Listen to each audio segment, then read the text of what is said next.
Oh, what is up everyone? This is OJ over here from PlayerEssence and welcome to the PE Nintendo Switch news video. Today we've got a bunch of great news for you guys. In addition to some stuff that I want to discuss, we have some rumors, all sorts of things, so let's go ahead and jump right into the content. So Splatoon on the Nintendo Switch. This has been a nice point of discussion because if you guys do not remember, I was actually one of the first people to break that the Nintendo Switch will be getting a version of Splatoon. Now, the version of Splatoon that we're seeing from Nintendo, there's been conversation whether to this is an actual port of Splatoon on the Wii U or if it's actually like Splatoon 2 or a whole different game. But as more people have started to dissect that footage that they showed off, there was actually a really nice post on Reddit where they talked about the trees in Splatoon. So if you see these pictures here, here's the picture of the Wii U tree as far as Splatoon, and then if you go over to Splatoon on the Nintendo Switch, you can see that it's far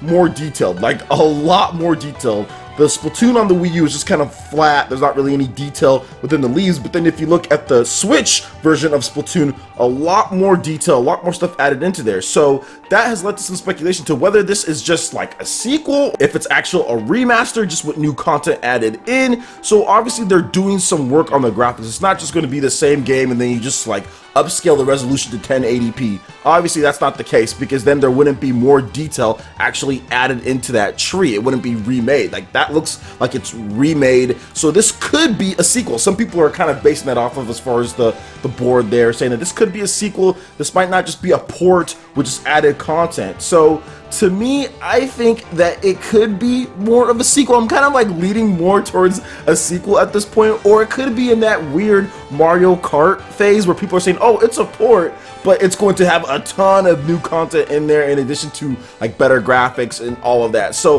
what do you guys think? Do you feel that the Splatoon game that we'll be getting on the Nintendo Switch, is that a port with just added content or with a lot of added content, or is it actually a sequel to the original Splatoon on the Wii U? Let me know in the comment section below. Sound off. Moving on, I want to discuss something that was a very big point of discussion. People were making videos and complaining about stuff like this, about Nintendo is not giving enough time to advertise the Nintendo Switch. Like, oh, it's not enough time, they're waiting too long. And it's so funny because leading up to this presentation, there's so much hype, there's so much eyes on Nintendo, there's so many people who would have probably not looked at Nintendo, looking at Nintendo and saying, yeah, there's plenty of time to advertise because we're still not even yet to that presentation yet. And you're starting to see advertisements from Target to GameStop to lots of different places as far as the Nintendo Switch goes. I just remember people complaining, saying that Nintendo isn't giving enough time to advertise the system last year because of the failure of the Wii U, but they didn't connect two and two together that the Wii U was advertised a year and a half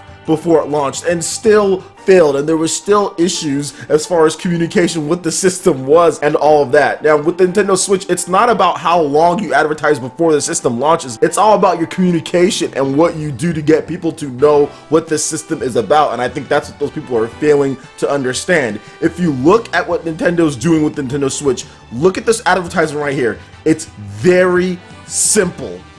And that's why I don't like people saying, oh, well, they should do this or market it this way. People know what it is at this point. Don't change what is working. Look at this banner right here. You have a TV in the background, you have the system, you have the controller, okay? You can play it on your TV. Nintendo Switch. From there, you go right down there, you can also play it on the handheld. Simple. March 2017, right in between that. It's a simple concept. There's no words explaining it at all. There's no words outside of the name of the system and two pictures and then the date. That is brilliant. It's not confusing. It's very easy. The concept is there. You can play it on the TV and you can play it on the go as a tablet type device with those little controllers on there. Simple. No need to change anything. And just because of this right here, you're not going to have any type of confusion. So that's the reason why I just thought it was funny. Even back then when people were saying that, I was like, yes, of course. 3 months or whatever the case is, or whenever they decide to talk about it, is plenty of time because it's all about communication. Not the length of time, but how you communicate. And that's like communication 101. Like that's simple. It's not about how long you're going to advertise something. It's about how effectively you do it and what software, what compels people to look at your product. So pretty cool stuff there. Lots of promotions are going up. And are you guys starting to see promotions in your area? Let me know in the comment section below. And lastly, we have a big one from the French website GameBlog. Some people do see them as credible, some people don't. Whatever the case is, they've gotten stuff right before in the past. So we're going to be talking about something that they just recently put up. So they had a video talking about different things, and there was actually a translation from Reddit as far as what they said in there. So we're going to go ahead and get into that. So this is from Reddit, where he says, I'm fluent in French, so I can tell you about some of the games he mentioned. He talked about Skyward Sword Remaster, like what they did on Wind Waker for the Wii U, Mario Sports Game, lots of remasters of big titles from N64, GameCube, and Wii. He's personally thinking with some of those, it's going to be Virtual Console as far as being remastered, although unlikely. He mentions 3 games from Retro Studios being a new Donkey Kong game, new Metroid game, and a new IP, in addition to 2 Platinum Games titles, including Bayonetta 3 and an unknown title, maybe a new IP. Square Enix and Capcom games that are going to be coming to the system are Resident Evil 7, Monster Hunter, Final Fantasy 15, Final Fantasy 7 Remake, Beyond Good and Evil 2 for Ubisoft, and Splinter Cell from Ubisoft. So that's a very, very interesting list, and I want to isolate a couple of games. We've already talked about Biohazard, we've talked about Beyond Good and Evil 2, I've made multiple videos on that. Monster Hunter is a given, obviously Capcom is not that dumb. There's going to be a Monster Hunter game on the Nintendo Switch. Metroid and Donkey Kong, those are obviously staples of Nintendo. Yes, that would be great if those games are on there, and I do think that we're going to see some type of Donkey Kong game and some type of Metroid game at some point on the Nintendo Switch. But there's a couple games from this list that I want to talk about, and that is Bayonetta 3, Final Fantasy 15, and Final Fantasy 7 Remake. So let's start off with Bayonetta 3. Bayonetta 3 has to happen on the Nintendo Switch, and I'll give you guys a couple reasons why I think it has to happen. One, Bayonetta 2, the game quality is too good. That engine is too good just to let die. Obviously, you need to do something with it, but Sega definitely doesn't want to just let that go away, because that's actually a very good game engine that runs very well. They did it on the Wii U. If you bring that over to Nintendo Switch, make some modifications for the upgraded horsepower, you can play Bayonetta on the go. That is an exciting proposition for many gamers out there, to be able to play a game the quality of Bayonetta on the go. It would be great if they also did some remasters of Bayonetta 1 and Bayonetta 2 in addition to Bayonetta 3. I think that would be so good if they did all that. Bayonetta is one of those games, especially with Bayonetta 2, as far as what they did on that system was very impressive. I do feel the Bayonetta franchise can do a lot better, because it really is an amazing game. It just needs to make sure, as far as with Nintendo, Sega, Platinum Games, that it has a system that it can truly be successful on. And I think the Nintendo Switch, with the portable version of it, in addition to the home console, with that game engine and what you can do, the 60 frames per second, get it to 1080p, just make it looking really sharp, make it fast and fluid. I think that is something that a lot of Nintendo Switch users in the future are going to want. Alright, moving on to a couple other things here. Final Fantasy 7 Remake. Obviously, this game, I think, needs to come to the Nintendo Switch, because here's the thing, guys. Like, there's one thing with the Wii U. Yes, it had some great games. Yes, it did some stuff right, but it really missed major, big, AAA third-party RPGs. It really had almost none. I mean, it had almost none, and the ones that they did have were ports from other systems at pretty much the launch or at the very beginning or early. So for example, you had Mass Effect 3 Special Edition, which was missing so much content. It was just not that great as far as compared to the other versions, because those had all the DLC. It was also, the price was bad too. I mean, they put it for $60 when you can get the whole collection on PS3, Xbox 360, and PC for $60. So I mean, it was just bad timing, bad everything, no DLC.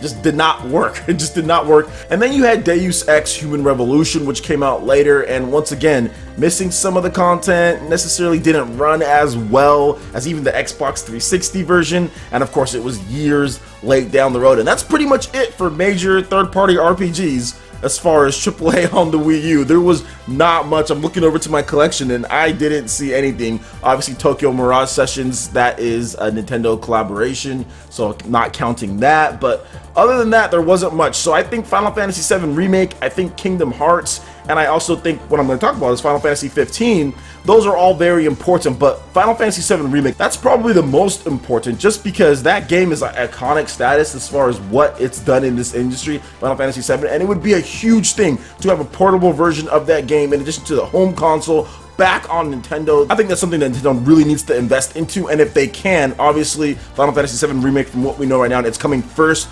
to PS4, and then it'll come to other systems possibly afterwards. If Nintendo Switch can be one of those systems that it comes to afterwards, that would be really good. And then Final Fantasy 15, obviously this one's a little bit more tricky because this game is already out, and the engine that it's running on, is there a version of that engine running on the Nintendo Switch at this point? We don't know. Square Enix has not said anything on that matter, and the producer of Final Fantasy 15 has said that he's really interested in the Nintendo Switch and that he would like to develop for it, so that might be a sign that Final Fantasy 15 could be ported to the system, but we still just don't know at this point, and there really hasn't been any other signs other than that, and the game is already out. But I think, like I said, Japanese game, Japanese RPG, big, massive, open world, and portable.